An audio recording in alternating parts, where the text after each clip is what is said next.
안녕하십니까? 산업안전을 강의하는 최윤정입니다.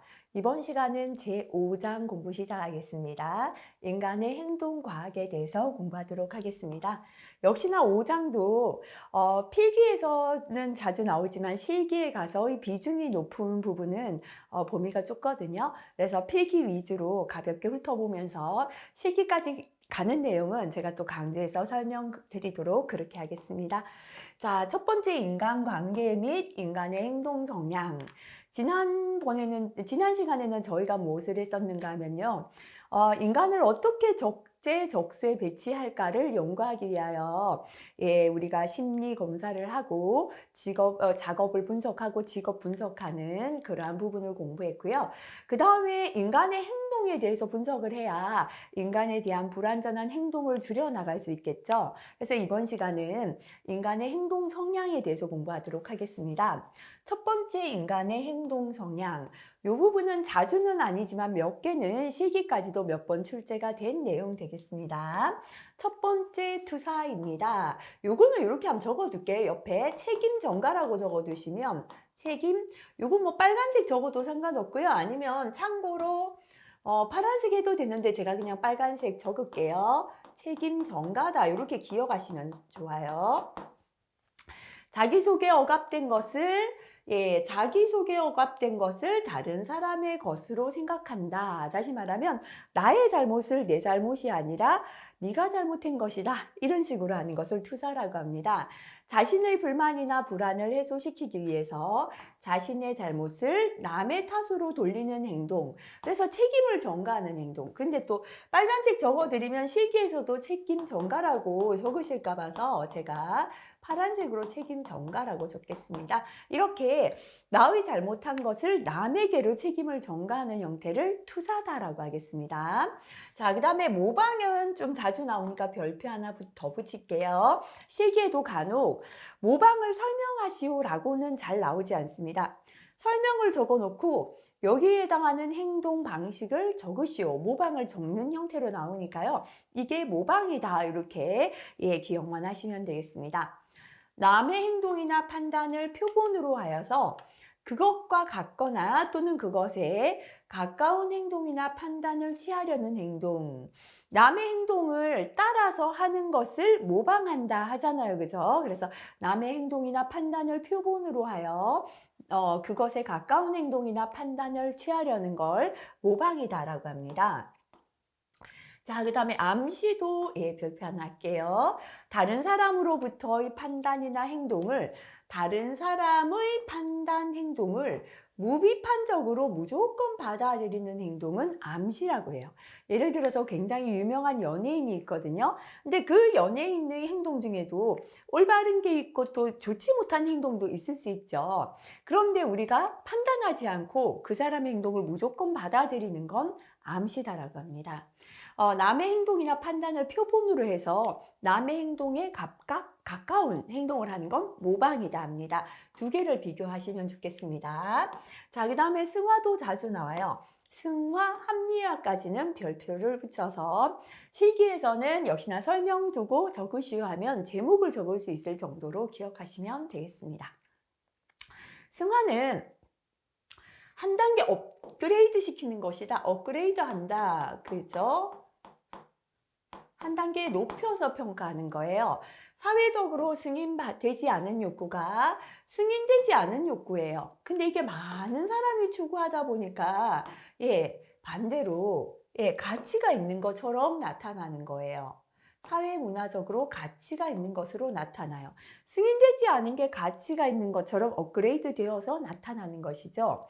자신의 동기에 대해 불안을 느끼는 사람은 무의식적으로 내면의 동기를 사회가 용납하는 다른 동기로 변형시킨다.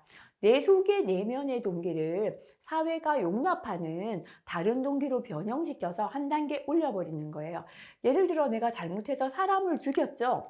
살인은 사회가 용납하지 않아요. 근데 내가 저 사람이 먼저 나를 해치려고 해서 내가 방어를 하려다가 어쩔 수 없이 이렇게 되었다. 이런 식으로 다른 용납받을 수 있는 다른 동기로 변형하는 걸 승화다라고 합니다. 두 가지 다 기억해 주시면 되겠습니다. 합리화입니다. 자기 행위는 합리적이고 정당하며 실제보다 훌륭하게 평가하는 거예요. 나를 합리화시키는 거죠. 자기의 실패나 약점을 그럴듯한 이유나 변명을 들어서 자신의 실패를 정당화하고 실제보다 훌륭하게 평가하는 것이 합리화다. 이것도 기억하시기 바라겠습니다. 자, 그다음에 요거는 프로이드 적응 기제 중에 합리화의 유형인데요. 최근에는 잘 나오지 않아요. 한번 보고만 지나갈게요. 신포도형. 지금 나는 포도를 좋아해요. 근데 나는 포도를 먹고 싶은데 포도가 없는 거예요. 그래서 합리화시킵니다. 포도는 맛이 시기 때문에 먹을 필요가 없다. 이렇게 자기 자신을 스스로 위로하는 걸 포도는 쉬어서 내가 원래 좋아하지 않았어. 이렇게 합리화하는 걸 신포도형이라고 합니다. 달콤한 레몬형. 레몬은 원래 시잖아요. 그죠? 그런데 현재 내가 가지고 있는 게 레몬밖에 없는 거예요. 그래서 지금 나를 합리화시키는 겁니다. 레몬은 달콤해서 내가 원래 좋아했어. 이런 식으로 합리화하는 거고요. 투사형이죠. 자신의 결함이나 실수를 자기 위해 다른 대상에게로 책임을 전가하는 것. 책임 전가하는 게 아까 투사하다라고 했죠. 내가 잘못한 게 아니라 저 사람 잘못이야. 이런 식으로 합리화하는 게 투사고요. 망상형입니다. 망상인 것격은 허위죠. 진짜가 아니라, 그죠? 이치에 맞지 않는 잘못된 생각이나 근거가 없는 주관적인 신념으로 허위예요. 진짜가 아니라 자신을 합리화하는 걸 망상형이다라고 합니다. 자, 그 다음에 억압도 별표 칠게요. 의식에서 용납하기 힘든 생각, 욕망, 충동, 공격성 등을 무의식적으로 눌러버리는 것. 나를 억압한다라고 하면 내가 막 하고 싶은 걸 할 수 없기 때문에 눌러버리는 것을 억압이다라고 합니다. 요거는 크게 별표까지는 안 쳐도 되겠습니다. 자, 그 다음에 동일화입니다. 다른 사람의 요걸 별표할게요. 다른 사람의 행동 양식이나 태도를 투입시키거나 다른 사람 가운데서 자기와 비슷한 점을 발견하는 걸 동일화합니다. 야, 너 나랑 동일하다. 그죠? 나와 비슷한 면이 있다라는 뜻이죠. 부모형 주위에 중요한 인물들의 태도나 행동을 따라하는 것도 동일하다라고 합니다. 얘가 한 번씩 시험에 나오는데요. 고등학교 때 선생님이 멋있어서 그 과목을 열심히 공부했어요. 이것도 선생님을 따라가려는 동일화가 됩니다. 8번의 반동 형성은 겉으로 드러나는 태도나 언행이 마음속의 욕구나 생각과 태도가 마음속의 생각과 정반대인 것을 반대로 행동한다라는 뜻이죠. 경우로 자신의 감정과 정반대 태도를 취하는 것을 말하는데요. 슬퍼서 울고 싶은데, 마음은 울고 싶은데 오히려 더 많이 웃고 떠들어요. 행동은 웃고 있는 게 되겠습니다. 자, 그 다음에 9번의 보상, 요거 별표하겠습니다. 심리적으로 어떤 약점이 있는 사람이 이를 보충하기 위해 다른 어떤 것을 과도히 발전시키는 것을 보상이다 합니다. 우리가 보상심리다 하잖아요. 그죠? 자신의 결함이나 열등감, 긴장을 해소시키기 위하여 내가 가진 장점으로 결함을 보충하는 걸 보상이다라고 합니다. 다리가 짧은 사람이 걸음을 더 빠르게 걸어요. 너는 다리가 짧기 때문에 걸음이 느리네? 이런 소리를 안 듣기 위하여 다리가 짧은 사람이 빠르게 걸는 걸 보상의 한 예다라고 할 수 있겠습니다. 퇴행입니다. 좌절을 심하게 당했을 때 현재보다 유치한 과거 수준으로 후퇴하는 것을 퇴행한다라고 합니다. 한글을 잘하던 아이가 엄마 꾸중으로 한글을 모두 잊은 상태로 과거로 되돌아가는 행동이 되겠습니다. 그 다음 커뮤니케이션이다, 그죠? 어떤 갖가지 행동 양식이 이 기초를 매개로 하여 어떤 사람으로부터 다른 사람에게 전달되는 과정을 우리가 커뮤니케이션이다라고 하는데요. 언어, 몸짓, 신호, 기호 등이 있겠습니다. 자, 억측 판단은 또 한 번씩 필기에 출제됩니다. 억측스럽다 하죠. 고집스러운 거잖아요. 작업 공정 중에 규정대로 수행하지 않고 괜찮다. 그죠? 빨간불에는 지나가면 안 되는데요. 나 혼자 억측스럽게 주장하는 거예요. 괜찮아. 전에도 지나가 봤는데 괜찮았어. 그죠? 이런 식으로 괜찮다라고 생각하여 자기 주관대로 행하는 행동을 억측스럽다, 억측 판단이다라고 합니다. 자, 이걸 다른 말로 표현하면요. 객관적인 위험, 누구나 다 위험하다라고 하는 것을 행동에 옮기는 것. 앞에서는 리스크 테이킹이다라고 했죠. 위험 추구의 한 형태다라고 할 수 있겠습니다. 얘가 시험에 잘 나오는데요. 신호등의 신호가 녹색에서 황색으로 바뀌면 멈춰야죠. 근데 나는 아직 빨간색이 아니기 때문에 괜찮을 거야. 괜찮다고 판단하고 하는 행동이 바로 억측 판단이 되겠습니다. 한 번씩 필기에 나오는 내용 한번 볼게요. 억측 판단이 발생하는 배경을 보겠습니다. 첫 번째, 정보가 불확실할 때입니다. 내가 잘못 알았는 거예요. 나는 녹색이 꺼지고 황색이 되면 지나가면 안 되는데요. 난 아직 빨간색이 아니기 때문에 지나가도 되는 것으로 알았다. 이럴 때 억측 판단 생길 수 있죠. 정보가 불확실할 때, 희망적인 관측이 있을 때. 예전에도 황색에서 지나갔는데 사고가 없고 괜찮았어. 이번에도 괜찮을 것이야. 이렇게 희망적인 관측이 있을 때고요. 과거의 성공한 경험이 있을 때. 내가 예전에도 황색으로 빠르게 지나가서 목표 시간에 도착을 했기 때문에 이번에도 가능할 거야. 이렇게 과거의 경험 때문이고요. 일을 빨리 끝내고 싶은 강한 욕구가 있거나 귀찮고 초조할 때, 그죠? 빨리 집에 가고 싶고 빨리 도착하고 싶을 때 황색불이 우리 달려가죠. 또는 귀찮고 초조할 때, 그죠? 규정을 어기게 됩니다. 자, 이런 경우가 억측 판단이 발생하게 되는 배경이다. 한번 보고 지나가시면 되겠습니다. 자, 이번에 적응 기제는요, 인간이 적응해 나가는 행동 양식. 기제라는 건 행동하는 양식이다. 이렇게 연필로 적어 두시는 거 괜찮을 것 같아요. 행동하는 양식, 어떻게 행동해 나가는가. 적응하기 위한 행동을 보겠습니다. 첫 번째는요, 도피하는 도피 기제가 있어요. 갈등을 해결하지 않고 도망가는 것이죠. 그죠? 도피 기제의 종류. 밑에 보면 방어 기제 종류가 있는데요. 섞어서 잘 나옵니다. 밑에 방어 기제 한번 볼게요. 자, 적응해 나가는 기제는 이렇게 도망가는 도피 기제가 있고요. 잘 성공해서 나를 보호하는 방어 기제가 있습니다. 갈등을 이겨내려는 능동성과 적극성을 말하는데요. 일단 도망가는 도피 기제 종류 볼게요. 억압, 나를 짓누르죠. 그죠? 그 다음에 퇴행, 과거 유치한 수준으로 돌아가고요. 백일목, 한낱 꿈에 불과해요. 공상의 나래를 펼치는 거죠. 고립은 나 혼자 외부와 접촉을 끊고 고립되는 거. 이게 전부 다 도망가는 도피죠. 현실에서 도망가는 겁니다. 그죠? 억압, 퇴행, 백일몽, 고립이 되겠습니다. 반대로 문제를 이겨서 현실에 잘 적응하기 위한 방어 기제 종류 볼게요. 보상, 합리화, 승화. 대표적으로 세 개가 잘 나와요. 보상, 합리화, 승화 또는 동일시나 투사는 방어 기제의 예에 해당합니다. 그래서 섞어놓고 다음 중에 방어 기제를 골라라. 도피 기제가 아닌 걸 골라라. 둘 중에 한 가지만 딱 외워버리면 되죠. 그죠? 그래서 저는 이게 암기가 쉬울 것 같아요. 억압, 퇴행, 백일몽, 고립. 요거는 도피 기제입니다. 그죠? 나머지 보상, 합리화, 승화, 동일시 투사는 우리 뭐죠? 갑자기 뭐가 기억이 안 나네요. 방어 기제에 해당되는 예의다. 이렇게 구분해서요. 명칭 한번 기억하고 지나가시면 되겠습니다.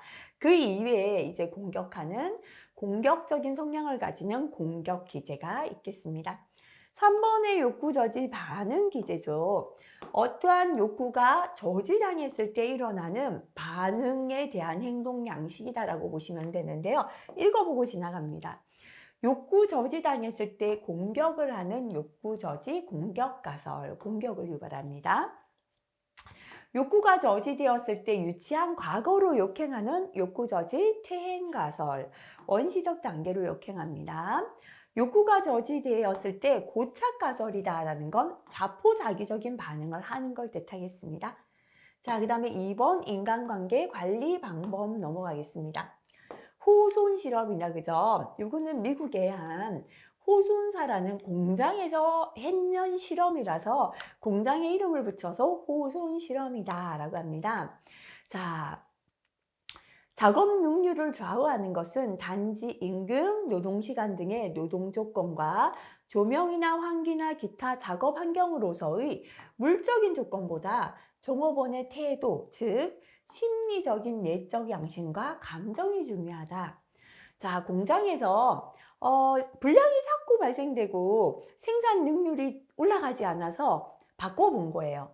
돈을 월급을 올려받고 그다음에 일하는 시간을 줄여받고 조명이나 환기나 기타 환경 조건을 좋게 해봤거든요. 근데 월급을 올려주니까 한 달 열심히 일하고요. 그다음에 노동 시간도 줄여주니까 한 달은 잘하는데 또 원래로 돌아갑니다. 어두운 조명을 밝게 하고 먼지를 제거하는 환기를 하니까 이것도 조금 더 효과가 있지만 원래로 돌아갔어요. 근데 작업 능률이 가장 많이 올랐던 건 뭐냐면 심리적인 양심과 감정이다.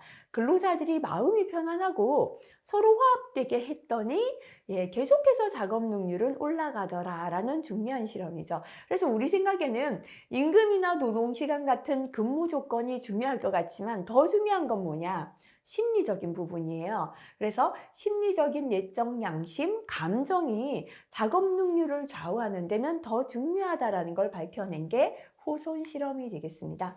그래서 물적 조건도 그 개선에 의하여 효과를 가져올 수 있지만 제일 중요한 건 종업원의 심리적인 요소가 작업 능률을 좌우하는 데 더 큰 영향을 미쳤다라는 게 되겠습니다.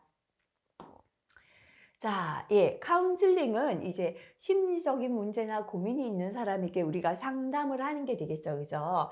자, 카운슬링 하는 방법은 직접적인 충고, 설득적인 방법, 설명적 방법, 이렇게 한 세 가지가 있고요. 순서는 장면 구성. 이제, 상담자하고 상담 들어줄 사람이 구성이 되어야겠죠. 그죠? 내담자 대화. 그래서 상담이 있는 사람이 이야기하고 그다음에 들어주는 사람이 들어주고 이렇게 대화를 통해서 그러면은 그 사람의 의견이 분석되죠. 의견 재분석. 이 의견 안에서 감정이 표출되겠죠. 아, 대화를 들어보니 이분은 지금 일이 너무 벅찬 게 화가 났구나. 이렇게 감정이 나와요. 그러면 그 사람의 감정을 명확하는 겁니다. 이 사람은 지금 근무 시간이 너무 긴 게 가장 큰 불만이다. 이렇게 카운슬링을 해 나가는 거죠. 그죠? 장면을 구성해서 마주 앉고요. 대화를 하고요. 의견을 분석해서 감정이 표출되는 걸 통해서 그 사람의 감정을 명확화시키는 순서가 되겠습니다. 자, 이렇게 카운슬링을 하게 되면은 정신적인 스트레스 해소, 업무에 대한 동기부여, 안전 태도를 형성하는 데 도움을 줄 수 있겠죠. 자, 그다음 모랄 서베이가 한 번씩 필기에 나오는데요. 모랄 서베이가 뭔지 볼게요. 종업원의 근로 의욕, 태도에 대한 측정으로 태도조사다라고 보시면 돼요. 그래서 우리 종업원들이 지금 얼마만큼 근로가 의욕적이고 태도가 좋은가를 조사하는 걸 모랄 서베이다라고 하는데요. 종업원이 자기의 직무나 직장, 상사, 승진, 대우에 대하여 종업원이 어떻게 생각하고 있는지를 측정 조사하는 것을 모랄 서베이라고 합니다. 자, 모랄 서베이를 하는 방법은요. 첫 번째는 통계를 통해서 알 수 있어요. 사고상해율, 생산성, 지각, 조퇴 등을 분석하여 통계내는 방법이 됩니다. 두 번째 사례 연구법, 제한제조나 고충 처리제도, 카운슬링 등의 사례를 통하여 분석하는 것이고요. 세 번째 관찰법은 종업원의 근무 실태를 관찰해서 문제점을 찾는 거고요. 네 번째 실험연구법은 실험 그룹과 통제 그룹으로 나누고 자극을 주어 실험 그룹과 통제 그룹의 태도 변화를 조사하는 겁니다. 그럼 태도조사법 의견조사인데요. 자, 요거 한 번씩 필기에 나옵니다. 모랄 서베이는 좀 전에요. 종업원의 태도를 측정 조사하는 거라 그랬죠. 그래서 이 태도조사법이 모랄 서베이에서 가장 많이 사용되는 방법이고요. 태도조사법에 해당되지 않는 걸 골라라 이렇게 나옵니다. 태도조사법은 질문지를 이용한 질문지법 또는 설문지법 해도 됩니다. 그 다음에 면접을 해보는 면접법, 집단토익법, 투사법에 의해서 의견을 조사하는 것이다. 그죠? 그래서 태도조사법의 종류를 골라라. 질문지법 또는 설문지법, 면접법, 집단토의법, 투사법 등이 있다. 이 정도만 아시면 되겠습니다. 자, 양립성은요, 이 과목에서도 공부를 하는데요. 한 번씩 실기에도 나옵니다. 양쪽이 설립자 똑같이 섰다. 이렇게 기억하시면 돼요. 뭐냐면 자극을 가했을 때 반응하고요. 요거 묶어볼게요. 자극을 가했을 때 반응하고 인간의 기대가 모순되지 않는다. 그거는 똑같다라는 뜻이죠. 내가 지금 따뜻한 물로 손을 씻고 싶어서 화장실 갔거든요. 그래서 여기에 보니까 빨간 버튼이 있고요. 파란 버튼이 있어요. 내 생각에는 빨간 버튼을 누르면 온수가 나올 것이다. 요게 내 생각, 인간의 기대예요. 온수라는 게 인간의 기대죠. 그러면 제가 자극을 가합니다. 빨간 버튼을 손으로 눌렀어요. 물이 나오는데 온수가 나왔어요. 이게 뭐죠? 자극과 반응. 자극을 가했을 때 버튼을 눌렀을 때 반응, 온수가 나온 거하고 처음 내가 온수가 나왔으면 좋겠다 기대한 인간의 기대가 양쪽이 똑같다. 양립이다. 그죠? 모순되지 않고 일치하는 성질을 양립성이다라고 합니다. 자, 첫 번째 예는요, 개념적인 양립성. 금방 예를 들었습니다. 외부 자극에 대해서 인간의 개념적인 현상의 양립성. 흔히 우리가 빨간 버튼은 온수라고 생각하고 파란 버튼은 냉수라고 생각하죠. 이게 바로 인간의 개념적인 현상, 개념 양립성의 예가 되겠습니다. 두 번째는 공간적 양립성인데요. 표시장치, 조종장치 형태나 공간적인 배치의 양립성이에요. 자, 지금 가스레인지가 있다라고 할게요. 여기에 버튼이 있고요. 여기에 조리대에 이제 불이 올라와요. 제가 여기에 이렇게 불이 올라오기를 바래요. 그러고 요 버튼을 눌렀어요. 이게 맞죠? 이 버튼을 눌렀는데 여기에 불이 올라오는 게 아니죠. 그죠? 보통은 여기 버튼을 누르면 여기에 불이 올라옵니다. 그래서 왼쪽에 있는 조리대는 오른쪽 조리대는 오른쪽에 있는 조절 장치, 왼쪽에 있는 조리대는 왼쪽의 조절 장치, 이렇게 같은 공간으로 배치한다는 게 공간적인 양립성이 되겠습니다. 표시장치나 조종 장치의 형태나 공간적 배치의 양립성을 말하고요. 오른쪽에 있는 조리대는 오른쪽에 있는 조절 장치로 조절하고 왼쪽에 있는 조리대는 왼쪽 조절 장치로 조정한다라는 게 이해가 되겠습니다. 자, 그 다음에는 운동의 양립성인데요. 표시 장치나 조종 장치 등 운동 방향의 양립성이 되겠습니다. 자동차가 있어요. 자동차 바퀴가 있잖아요. 그죠? 그리고 여기 핸들이 있잖아요. 우리가 흔히 생각할 때는요, 핸들을 이렇게 돌리면 자동차도 같은 방향으로 돌아가야 되잖아요. 근데 내가 핸들을 좌측으로 돌렸는데 차는 반대로 오른쪽으로 돌게 설계해서는 안 되죠. 그래서 운동하는 방향이 일치해야 되는 게 운동의 양립성입니다. 표시장치, 조종장치, 운동 방향의 양립성이고요.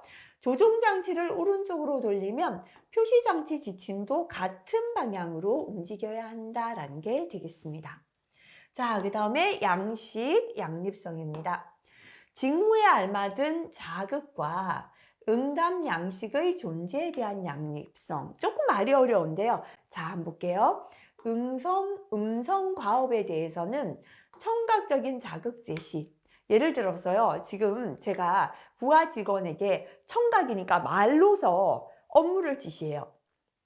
내가 너 오늘 지금 이거 하고 몇 시까지 이거 하고 이것 좀 하십시오 했거든요. 그러면 보통은 부하 직원이 이거에 대한 응답을 말로 하죠. 제가 말로 전달하면 예 알겠습니다. 몇 시까지 하겠습니다. 이러잖아요. 이거를 종이에 적어서 A4지를 들고 응답하지 않잖아요. 그죠? 그래서 응답 양식의 양립성이에요. 보통은 자극과 응답 양식. 내가 자극을 줬죠. 청각, 말로 자극, 말로 설명했잖아요. 귀에 듣게. 그러면 응답 또한 뭐를 이용해야 된다. 귀로 들리게 청각을 이용한 이게 바로 응답하는 양식이 일치하는 것이다 라는 겁니다.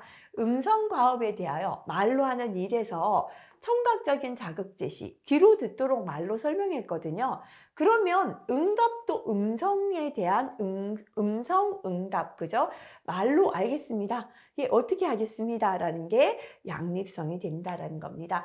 음성 과업에 대해서는 청각적 자극 제시와 이에 대한 음성 응답 과업에 갖는 양립성을 양식 양립성이다라고 합니다. 자, 이렇게 양립성의 종류 다시 한번 볼까요? 자, 양립성은 예, 앞으로 한 칸 더 넘어가겠습니다. 첫 번째, 예, 빨간 버튼은 온수, 파란 버튼은 냉수. 인간이 가지는 개념적인 현상이죠. 그죠? 개념적 양립성입니다. 자, 그 다음에 오른쪽 조리대는 오른쪽 조절 장치로 조절하고 왼쪽에 있는 조리대는 왼쪽에 있는 조절 장치로 조정해야 돼요. 같은 공간에 있어야 되죠. 공간적 배치의 양립성이 공간적 양립성입니다. 조종 장치를 오른쪽으로 돌리면 표시 장치 지침도 오른쪽으로 움직여야 되죠. 움직이는 운동 방향이 일치해야 되는 운동의 양립성이 되고요. 자, 자극을 청각으로 가했다, 그죠? 그러면 응답하는 양식도 음성, 청각을 이용해야죠. 이게 바로 양식 양립성이다. 이 부분은 예, 다음 과목에서 다시 공부하겠습니다. 자, 간혹가다 필기 출제됩니다. 개인의 행동이 아니고요. 사회 행동이에요. 사회라는 건 인간이 하나의 그룹을 만든 거잖아요. 이러한 사회 행동의 기본 형태가 되겠습니다. 때로는 집단끼리 협력한다, 그죠? 협력하다가 또 싸울 때도 있죠. 대립. 협력은 조력, 분업 등에 해당되고요. 대립은 공격, 경쟁이 되고요. 대립하다 보면 내가 이 사회에 적응하지 못하고 도망가죠. 도피가 됩니다. 고립, 정신병, 자살 등이 되고요. 때로는 융합하죠. 강제 타협이 되겠습니다. 그래서 이 뒤의 내용 별로 안 중요하고요. 사회행동의 기본 형태는 협력, 대립, 도피, 융합이다. 그죠? 그럼 제가 문제 한번 내볼게요. 다음 중 사회행동의 기본 형태가 아닌 걸 고르시오. 1번 협력, 2번 대립, 3번의 융합, 4번의 투사. 투사는 뭐였죠? 인간의 개인적인 행동 양식이잖아요. 책임을 전가하는 거. 나의 잘못을 남에게 돌리는 개인 행동의 성향이었죠. 그래서 아닌 건 투사다. 이런 식으로 필기 출제되겠습니다. 자, 조하리의 창인데요. 요거는 건설안전 필기에 한번 출제가 된 것 같습니다. 내가 나의 마음속을 알고 있다, 모르고 있다. 타인이 내 마음속을 알고 있다, 모르고 있다. 그죠? 그래서 내가 나의 마음속을 알고 있는데 타인도 내 마음속을 알고 있으면 둘 다 열린 창, 오픈 윈도우가 됩니다. 나는 내 마음을 모르고 있어요. 타인은 내 마음을 알고 있죠. 맹목적인 거예요. 나는 모르는데 남이 알아요. 그죠? 블라인드, 가려져 있는 거예요. 블라인드 윈도우, 맹목적인 창이 되고요. 내가 나의 마음을 모르죠. 그죠? 그런데 나는 내 마음을 알아요. 타인은 내 마음을 몰라요. 내 마음을 남에게 감추는 거죠. 요거는 히든해서 감추는 창이에요. 그 다음에 내가 나의 마음을 몰라요. 타인도 내 마음을 몰라요. 둘 다 모르죠. 미지예요. 그죠? 그래서 다크 윈도우에서 미지의 창이 됩니다. 이거 한번 보고 지나가시면 되겠습니다. 자, 그 다음에 재빈발성 및 행동과학입니다. 사고의 경량, 안전사고 요인, 요건 스스로 한번 읽어보시고요. 재빈발성으로 넘어갈게요. 재해설이죠. 어떻게 해서 재해가 일어난다라는 걸 설명하는 재해설인데요. 첫 번째 기회설 또는 상황설이죠. 재해가 일어날 수 있는 상황만 주어지면, 기회만 주어지면, 예, 똑같은 말이잖아요. 재해가 유발된다. 이렇게 기회나 상황만 주어지면 재해가 일어난다. 기회설 또는 상황설이 되겠습니다. 자, 대표적인 예가 작업이 어려워서 재해를 일으켰다. 작업이 어려웠다. 이게 뭐죠? 바로 기회 제공이죠. 기회 제공 또는 상황 제공인 거예요. 이러면 작업이 어려워서 재해를 일으켰다. 기회가 주어져서 재해가 일어났다. 기회설 또는 상황설이 되겠습니다. 자, 그 다음에 암시설. 암시설은 습관설이다 라고도 하는데요. 한 번 재해를 당한 사람은 겁쟁이가 되죠. 겁이 나는 거예요. 그래서 너무 겁이 나서 예, 너무 좀 소심하게 행동하다가 또 재해를 유발하는 거예요. 그래서 이렇게 기억할게요. 암시자는 뭐다? 암시자는 겁쟁이다. 이렇게 기억하세요. 요거는 파란색 적으시면 됩니다. 암시자는 겁쟁이, 그죠? 겁쟁이는 암시자, 뭐 이렇게 연결해도 되겠습니다. 겁쟁이는 누가 겁쟁이죠? 재해를 당한 사람은 겁쟁이가 되어서 또 재해를 일으킨다. 암시자는 겁쟁이, 그죠? 이게 바로 암시설 되겠습니다. 자, 그 다음 경량설, 성량설. 재해를 일으키는 경량이 있다, 성량이 있다. 소질적 결함이 있다. 소질적 결함이다. 여기 나와 있죠. 그죠? 성격에서부터 요거는 경량, 성향, 뭐 성격이다. 이렇게 연필로 적어도 되겠습니다. 그 사람의 소질 중에 근로자 중 재해가 빈번하는 소질적인 결함자가 있다. 그 사람의 성격 중에 재해를 유발하는 성격이 있다. 요걸 뜻합니다. 그죠? 자, 그 다음에 재해 유발자의 유형 넘어가 볼게요. 재해를 자주 일으키는 유발자는요, 첫 번째 미숙성 유발자. 미숙성이라는 건 뭔가 완전하지 못한 거잖아요. 기능이 미숙한 사람, 환경에 익숙하지 못한 사람, 이렇게 처음 일하거나 미숙해서 재해를 일으키는 사람이 되겠습니다. 자, 그 다음에 상황성 유발자는 상황만 일어나면 재해를 일으킨다. 그래서 아까 이거 뭐라고 했죠? 기회설 또는 상황설이다. 그죠? 기회설, 상황설에 해당되는 게 상황성 유발자가 되겠습니다. 작업에 어려움이 많은 자, 작업이 어려워서 재해를 일으켰다. 기계 설비에 결함이 있을 때, 기계가 고장나서 이것도 상황 제공, 기회 제공이죠. 재해를 일으켰다. 근심이 있을 때, 내가 오늘 걱정이 있어서 재해를 일으켰다. 이런 게 전부 다 상황성 유발자, 기회설, 상황설이 되겠습니다. 자, 그 다음에 소질성 유발자죠. 개인 소질 가운데 소질 안에 재 원인 요소를 가지고 있는 사람이에요. 특수한 성격이다라고 보시면 되겠죠. 그래서 소질성 유발자는요, 주의력이 산만하고 주의력 지속이 불가능한 사람, 저지능, 도덕성 결여, 감각운동 부적합, 흥분성, 비협조성, 소심한 성격 등이 소질성 유발자의 공통적인 성격이 되겠습니다. 자, 그 다음에 습관성 유발자는, 예, 아까 그랬죠. 재해를 한 번 일으킨 사람은 뭐가 된다? 암시자다 그랬죠. 암시자, 암시설이었죠. 그래서 습관적으로 재해를 또 일으킨다라는 겁니다. 재해 경험에 의해 겁쟁이가 되거나 신경과민이 된 사람이 반복해서 습관적으로 재해를 일으킨다. 이거는 습관성 유발자가 되겠습니다.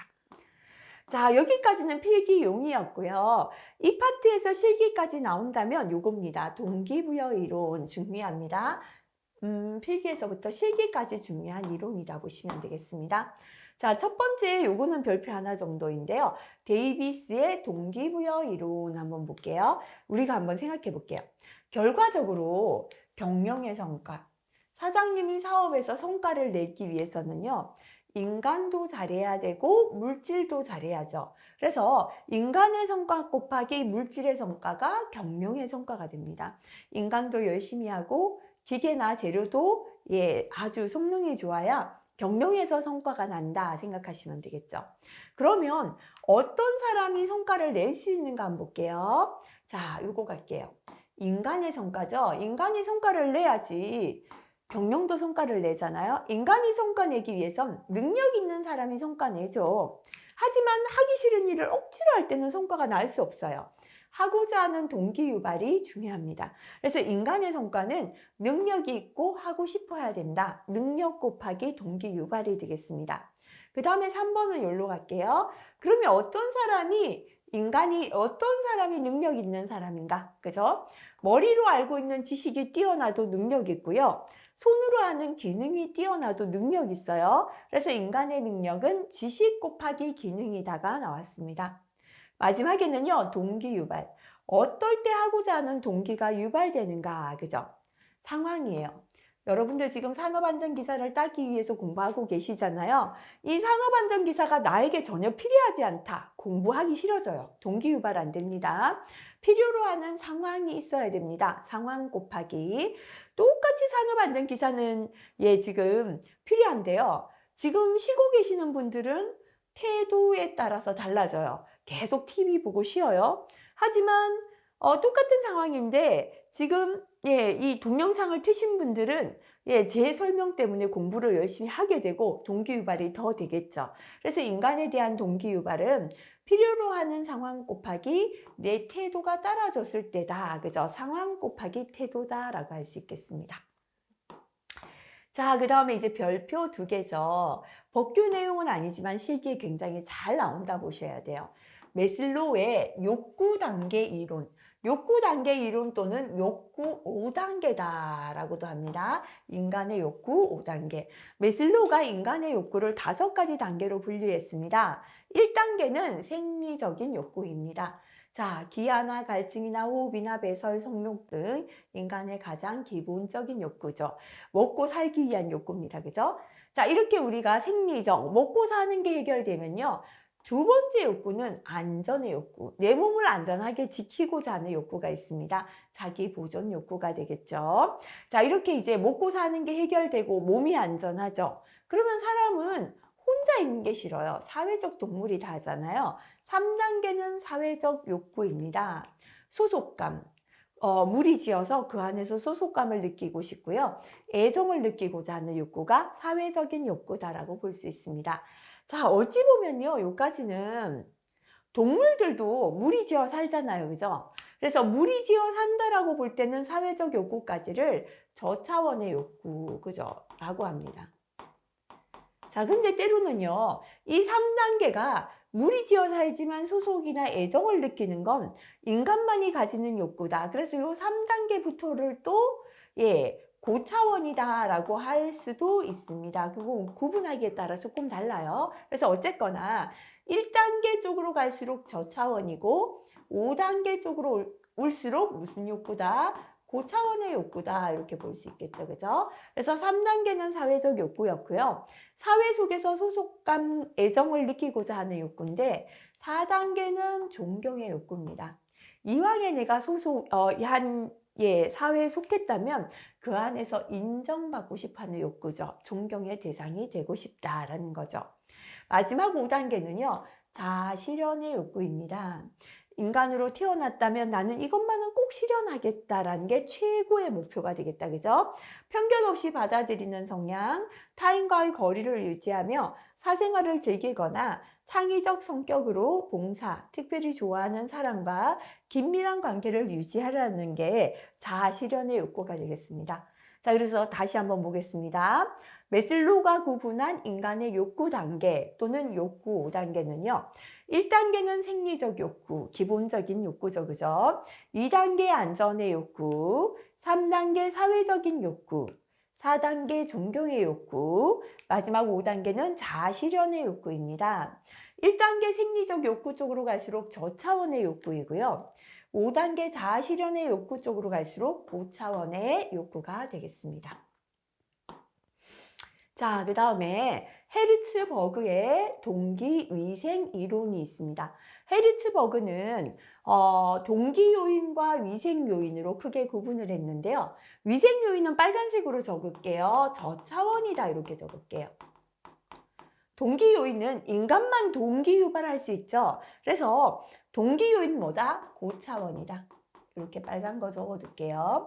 위생 요인은 우리가 위생적이다, 깨끗하죠. 요즘 화장실도 다 깨끗해요. 그래서 이거는 저차원이고 동기 요인은 동기 유발, 인간만 할 수 있는 고차원이다. 이렇게 구분하시고요. 자, 위생 요인은 유지 욕구예요.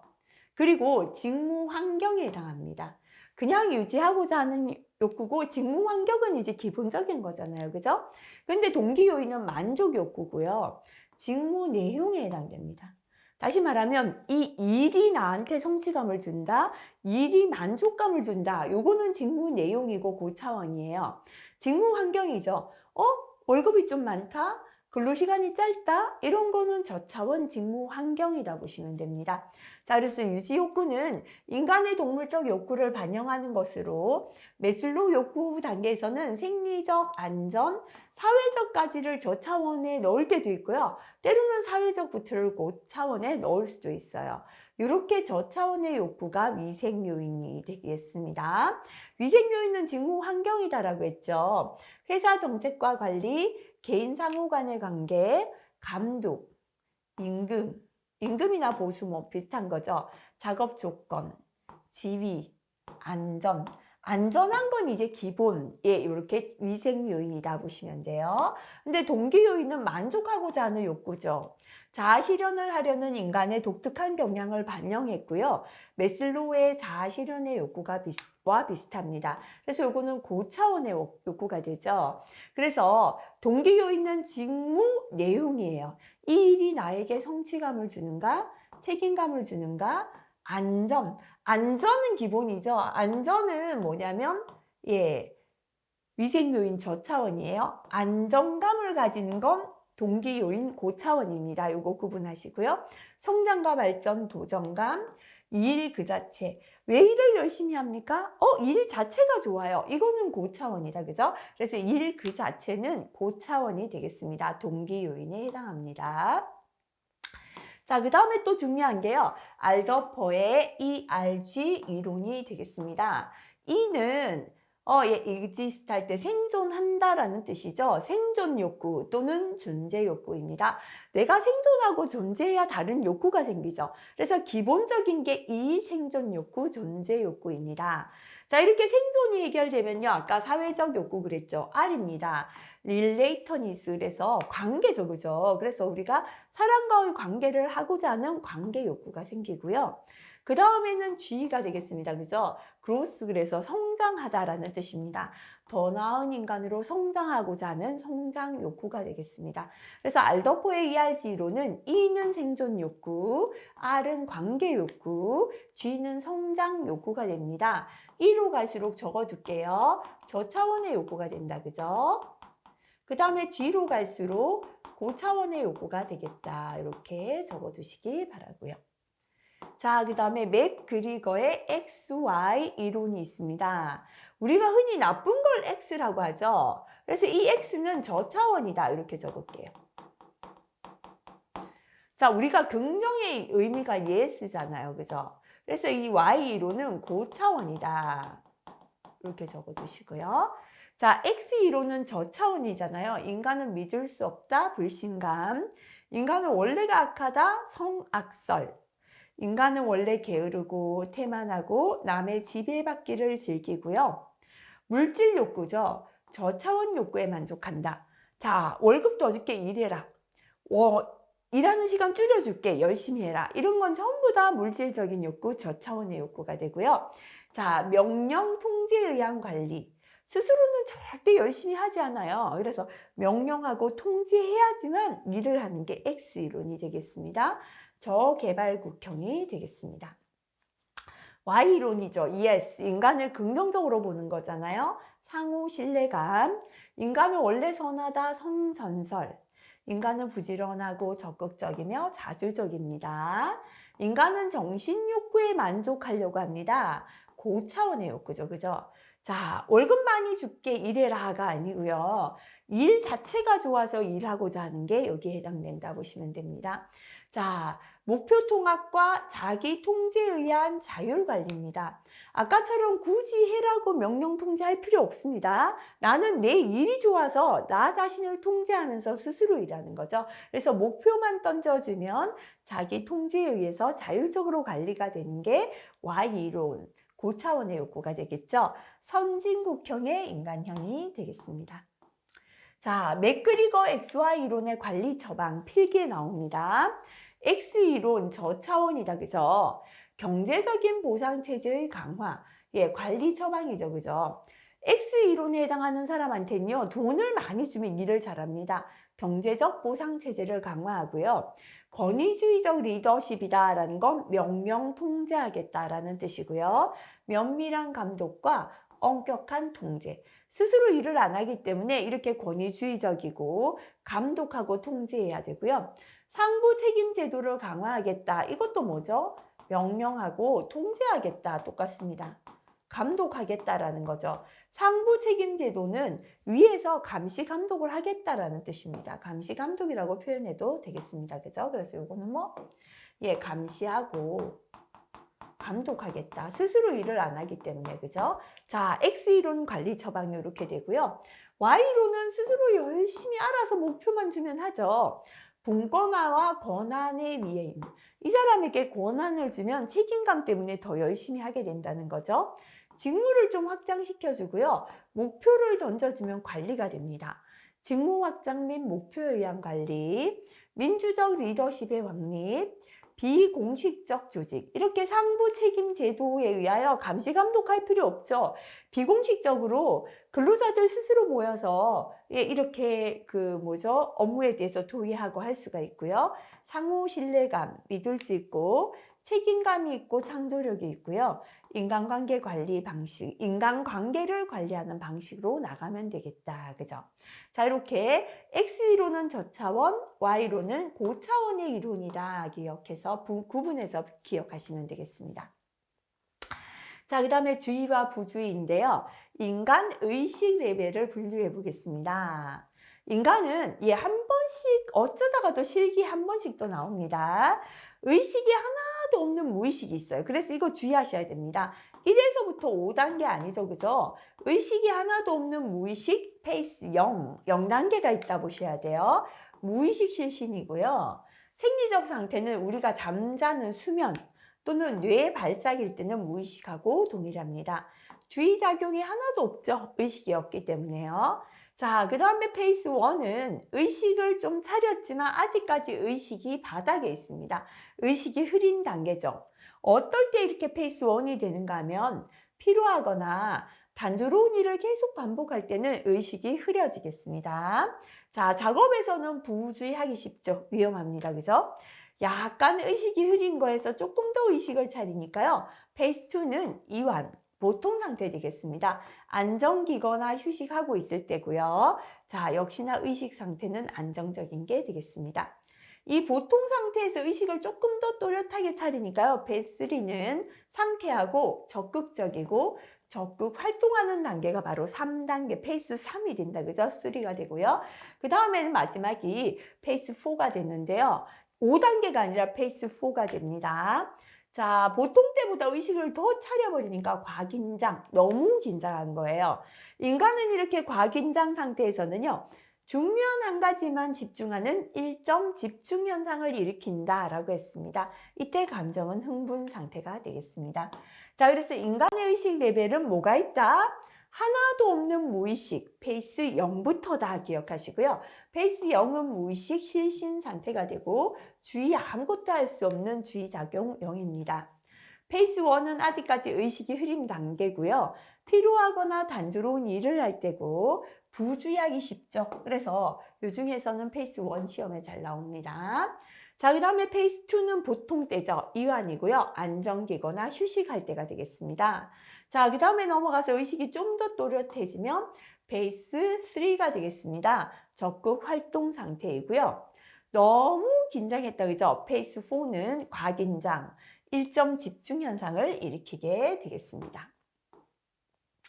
자, 인간주의 특성의 종류. 한 번씩 실기도 나와요. 자주는 아니고요. 자, 인간이 주의 집중하는 특성인데요. 선택성입니다. 사람은 한 번에 여러 종류의 자극을 지각하거나 수용하지 못하여 소수의 특정한 것으로 한정해서 선택한다. 나한테 필요한 것만 이 선택해서 특정한다는, 선택해서 내가 집중한다는 게 바로 선택성이 되겠습니다. 한 번에 여러 종류 자극을 지각하지 못하기 때문에 소수의 특정한 것으로 한정해서 선택해서 자극을 지각하는 게 선택성이 되겠습니다. 방향성이죠. 시선에서 벗어난다. 방향에서 벗어나면 무시되기 쉽다. 그죠? 다른 말로 하면요. 주시점만 응시한다. 보던 곳만 보는 거죠. 이게 뭐냐면 방향성이 되겠습니다. 세 번째 변동성이죠. 주의는 리듬이 있어서 주의는 일정한 수준을 지키지 못한다. 이번 시간 굉장히 집중해서 공부가 잘 되었는데요. 내일도 또 그렇지 않을 수 있죠. 이렇게 인간의 주의 집중은 일정한 수준을 지키지 못하고 변동된다. 변동성이 되겠습니다. 짧을 단위다 기억하시면 돼요. 단속성은 짧다. 뭐가 짧은가 하면요. 고도의 주의는 장시간 집중이 곤란하다. 고도로 주의를 집중하는 건 장시간 하기는 힘들다. 이게 단속성이 되겠습니다. 다섯 번째, 주의력의 중복 집중 곤란입니다. 사람은 동시에 두 개 이상의 방향을 잘 잡지 못한다. 그죠? 그래서 주의력의 중복 집중이 곤란하다. 이렇게 보시면 되겠습니다. 자, 그 다음에, 네, 부주의의 원인 넘어가겠습니다. 자, 이것도 한 번씩, 실기에 간혹 출제가 되는 내용인데요. 작업을 하다가 부주의하게 되는 원인 볼게요. 첫 번째, 의식의 단절, 그죠? 의식이 하나도 없으니까요. 당연히 일을 바르게 할 수 없죠. 의식 흐름이 단절된 상태이고요. 아까 어떨 때 이렇게 의식이 단절된다 했는가 하면 특수한 질병에 의한 경우로 의식 수준이 베이스 0인 상태가 바로 의식 단절이 되겠습니다. 자, 그 다음에 의식의 우회죠. 요거는 빗나가는 거죠. 그죠? 내가 일을 하면서 일에 집중하지 않고요. 걱정거리, 고뇌를 생각하는 게 바로 의식 우회가 되겠습니다. 걱정이나 고뇌 등으로 의식이 빗나가는 게 되겠습니다. 자, 의식 수준 저하, 그죠? 자, 어떨 땐가 하면요. 피로하거나 단조로운 작업을 할 때는 의식이 바닥으로 떨어지죠. 이럴 때 부주의하게 되고요. 의식의 혼란입니다. 외부 자극, 그죠? 의 강약에 의해서 위험 요인에 대응할 수 없을 때 발생합니다. 지금 우리가 강의실에서 열심히 공부하는데요. 밖에서 이제 북치고 장구치고 노래 소리가 들리면 우리는 혼란스럽죠. 이렇게 외부 자극 때문에 생기는 게 의식의 혼란이 되겠습니다. 자, 그 다음에 의식의 과잉. 긴급 상황에서 인간은 하나만 집중한다 그랬죠? 일정 집중 현상을 일으켜요. 이렇게 하나만 집중하다 보니까 나머지 안전수단을 생략하게 되어서 이것도 역시나 부주의의 원인이 된다라는 겁니다. 자, 그럼 지우고 하나씩 다시 볼게요. 부주의의 원인은 첫 번째는 의식이 하나도 없는 의식의 단절. 두 번째는요, 의식 수준이 뚝 떨어진 거죠. 의식의 우회. 요거는 걱정거리 생각하는 거고요. 세 번째는 의식 수준 저하. 우리가 피로하거나 단조로운 작업을 계속할 때는 의식 수준이 떨어지죠. 네 번째는 의식의 혼란. 외부에서 이제 자극이 있을 때 북치고 장구치고 하면 아무래도 의식이 혼란스럽게 되고요. 다섯 번째, 의식의 과잉. 인간은 긴급 상황에서는 중요한 한 가지만 집중하는 일점 집중 현상을 일으켜서 나머지 다른 것을 부주의하게 된다. 바로 부주의 원인이 되겠습니다. 자, 4번 부주의 원인과 대책인데요. 소질적인 문제, 자질적인 거. 내 소질적으로 이 일에 맞지 않아서 내가 자꾸 부주의하게 되는 거예요. 적성에 맞는 배치를 해주면 됩니다. 이렇게 소질적 문제는 적성 배치가 되겠습니다. 의식의 우회는 아까 걱정이나 고민이 있는 사람, 우회다. 걱정거리 생각한다고 의식이 빗나간다 그랬죠. 이렇게 걱정이 있는 사람은 카운슬링 하면 되겠습니다. 상담합니다. 경험이 있는데도 못하거나요. 미경험자, 경험을 안 해봐서 못하죠. 이런 사람은 안전교육이나 훈련을 시키면 되겠습니다. 보통은 요 세 가지 중에요. 한 번씩 필기에 나옵니다. 작업 환경이 불량할 때는 환경을 정비하고요. 작업 순서가 부적당할 때는 작업 순서를 정비하는 게 대책이 되겠습니다. 자, 네, 여기서부터는요, 이번 시간은 실기까지 가는 내용 크게 중요한 건 많이 없었는데요. 동기부여 이론이 있었습니다. 그죠? 자, 그래서 동기부여 이론하고 고차원과 저차원의 이론들 잘 정리하시면 될 것 같아요. 나머지는 별표 있는 내용 위주로 한번 읽고 정리하고 넘어가시면 되겠습니다. 자, 이번 시간도 수고 많이 하셨습니다.